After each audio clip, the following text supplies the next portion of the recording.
اكتشفت مكان وهو الأحلى والوحيد اللي في العالم كله في سويسرا. سويسرا معروفة دايما بأحلى شوكولاتات في العالم، يعملوا لها متحف.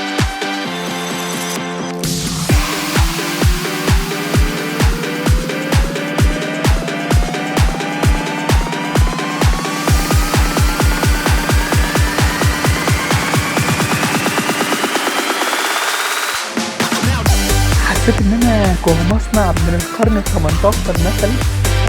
4 لوح فيهم تطور الشوكولاته كلها في سويسرا على مدار التاريخ.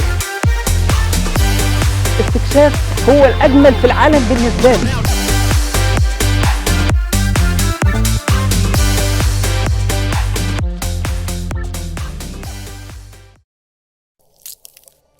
Cacao is wish fulfillment.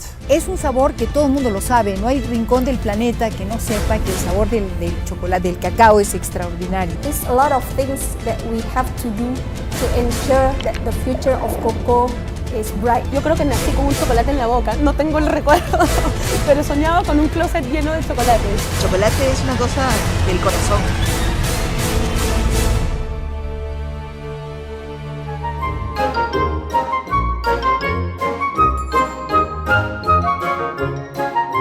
صباح الفل، يوم جديد، استكشاف جديد جوه سويسرا، زيورخ. استكشاف هو الأجمل في العالم بالنسبة لي. طول حياتنا لما كنا نسمع كلمة سويسرا كنا دايما نفتكر حاجتين مهمين جدا ملهمش علاقة ببعض، وهي الشوكولاتة والبنوك. بس في استكشاف النهاردة أنا مش جاي أتكلم عن البنوك والاقتصاد، لأ، أنا جاي أظهر لكم سويسرا والجانب الجميل فيها كواحدة من أهم وأبرز الدول المنتجة للشوكولاتة على مستوى العالم.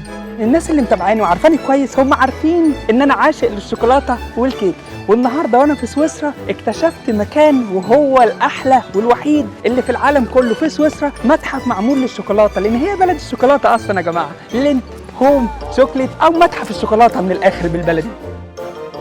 قبل ما ادخل المتحف قابلت حد جميل هنتعرف عليه دلوقتي، هو شغال في المكان ده اصلا. السلام عليكم. اسمك ايه؟ فتحي. فتحي منين يا فتحي؟ من الجزائر. طب احنا بقى عندنا متابعين كتير قوي من الجزائر. وبشتغل هون. الشركة هون. حلو. وهذا المتحف بتاعنا بالشوكولاتة. دي الشركة وده المتحف يا جماعة.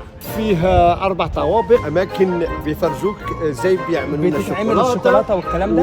وهذا هو أكبر متجر في العالم كله، عندك ما تشوف في الآخر. حياة حلوة. حاجات حلوة. عندي حاجة إليك. ويوم جامد، والراجل الجميل اللي من الجزائر ده في حاجة حلوة هيوريها لنا دلوقتي، الله أعلم إيه هي. حبيبي طب يا عم دي بتاعتك أنت. لا فريش، أنا بشتغل هون. أهل الجزائر جمال، أهل مصر، أهل كرم وبيمسوا علينا. مع السلامة حبيبي. ربنا يكرمك، شكرا. وشكرا لشفتك. حبيبي.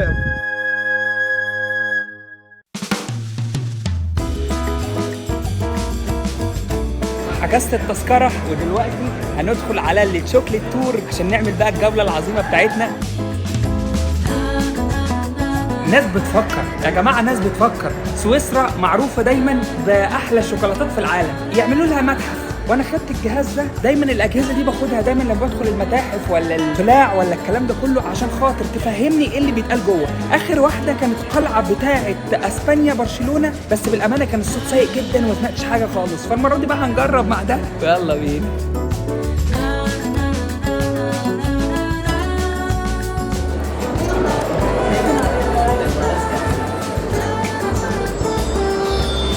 Enjoy the chocolate tour.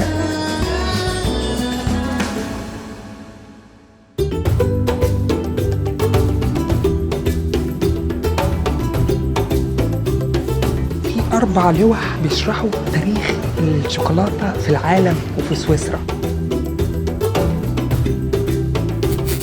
بدأت صناعة الشوكولاتة في سويسرا في القرن ال16، ومن الوقت ده اتطورت الصناعة دي جوه البلد دي لحد لما بقت واحدة من أهم الصناعات في سويسرا.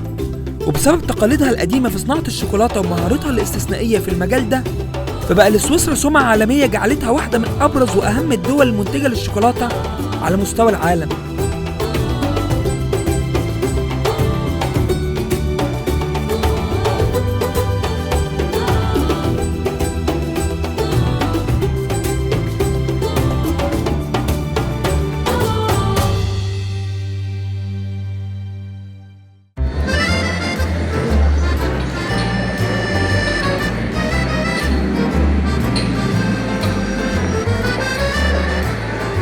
انا هنا داخل غرفه غريبه جميله الوانها تحفه. حسيت ان انا جوه مصنع من القرن ال18 مثلا بيعمل شوكولاته وبيوروك بقى التفاصيل وعاملين لك صوت مؤثرات صوتيه كده. الموضوع جامد جدا.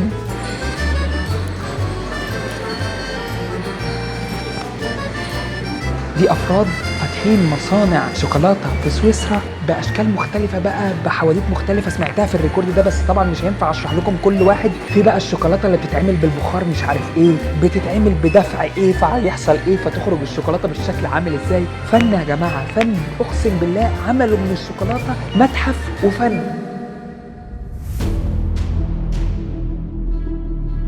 وبما اننا اتكلمنا عن الشوكولاته في سويسرا، فبصراحة كان لازم أعرض لكم الجانب المظلم لإنتاج الشوكولاتة بس في العالم كله، وهو إن ورا القطع الجميلة اللي إحنا بناكلها واللي طعمها قمة في الروعة والجمال ظروف عمل صعبة ومعيشة سيئة بتواجه العمال اللي بيشتغلوا في الصناعة دي، وده بسبب أجورهم المنخفضة جدا مقارنة بعدد الساعات اللي بيقضوها في المصانع دي لإنتاج الشوكولاتة.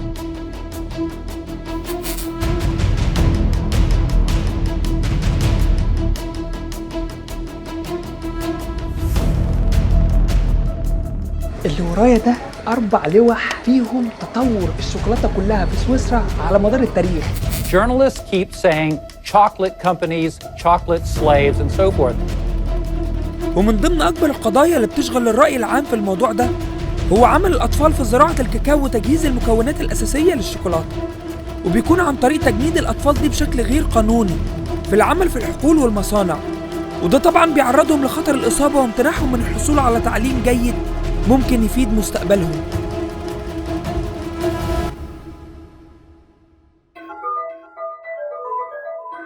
جماعة داخلين احنا دلوقتي بقى على قاعة سودا كده، حاسس ان انا داخل في حلم، اقسم بالله حلم 3D مع اضاءة وكرة ارضية وحركات وجو جامد قوي. اتقلبت من متحف الشوكولاتة لحلم الشوكولاتة. تعالوا نستكشف القصة دي سوا.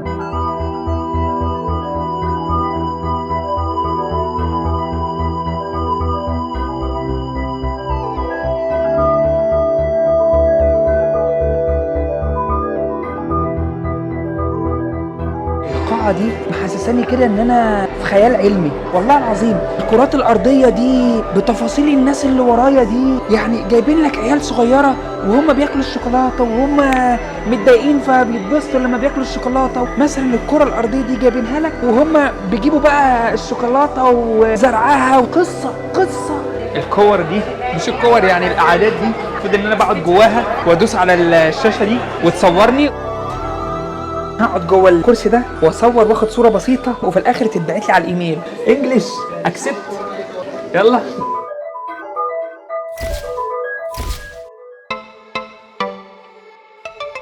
القاعة دي فيها جولة أكل الشوكولاتة في سويسرا في المتحف ده. دي بقى بعد ما أخلص المتحف كله خالص ونغطيه كله خالص هعمل لكم فيديو تاني استكشاف تاني بعنوان جولة أكل الشوكولاتة السويسرية في المتحف العالمي العظيم اللي مفيش منه غير واحد بس في العالم.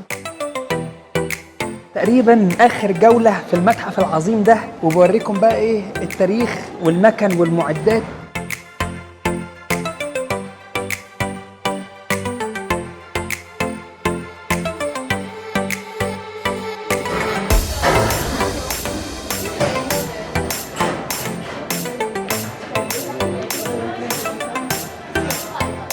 خلصنا متحف الشوكولاتة لينت هوم اوف تشوكليت، متحف جميل عظيم غطينا فيه تاريخ الشوكولاتة كله في سويسرا اللي هي بلد الشوكولاتة اصلا واحلى بلد في العالم. ما تنسوش صفحة الانستجرام والتيك توك والفيسبوك، دعمونا يا جماعة، خلونا نوصل الايام الجاية دي ل100,000 مشترك. بعد كده رحلة المليون لازم تكمل في خلال سنة. انا بلف في العالم وبغطي لكم حاجات كتيرة مفيش حد بيغطيها في المحتوى العربي ده، علشان انا معايا احلى ناس واحلى متابعين في الدنيا. ما تنسوش دعوة بسيطة في الكومنتات بتفرق معايا كتير جدا، وما تنسوش ان احنا اول لما هنوصل ل1,000,000 مشترك هعلمكم احلى بيزنس اونلاين في العالم يخليكم تكسبوا فلوس كتيره جدا وتلفوا العالم كله وتبقوا زيي واحسن مني، وانتوا اخواتي وانا بحبكم في الله. سلام عليكم.